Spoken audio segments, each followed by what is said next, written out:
ముక్కా అవినాష్ గారు ఎలిమినేట్ అయ్యాడు కదా, ఎలా మీ ఒపీనియన్ ఏంటన్నా?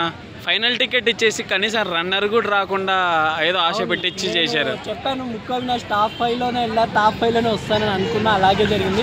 అది కాకుండా క్యాష్ కొంచెం ఏదో కామెడీగా క్యాష్ తీసుకొని వచ్చాడా లేదా ఇంకా తెలుసుకోవాల్సింది. ఓకే, అవినాష్ లేకపోతే భయ్యా సీజన్ 8 అనేది చాలా పడిపోయేది భయ్యా. అవినాష్ రావడం వల్ల Rohini Avinash combination, next future Brahmanandam కోవేశ్వర్లా అంటున్నారు వాళ్ళిద్దరు కాంబినేషన్.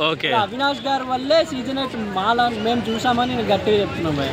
మీ ఒపీనియన్ ఏంటి? అసలు ఎలిమినేట్ అవ్వడం ఏంటి ముక్కా అవినాష్?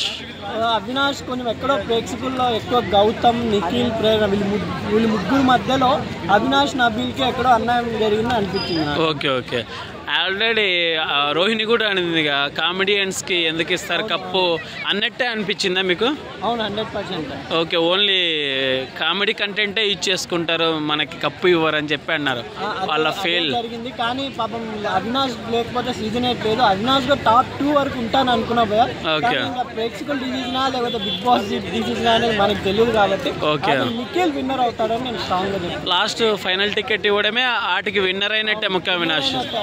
అది రోహిణి ప్లేస్ భయ్యా, రోహిణి ప్లేస్ అవినాష్ కొట్టేశాడు కాబట్టి అదే జెన్యూన్ గా చెప్తున్నా. అవినాష్ టాప్ 5లోనే వెళ్ళిపోయాడు కాబట్టి కొంచెం ఎక్కడో డిసప్పాయింట్ అనిపిస్తుంది. ఓకేనా, థ్యాంక్ యూ.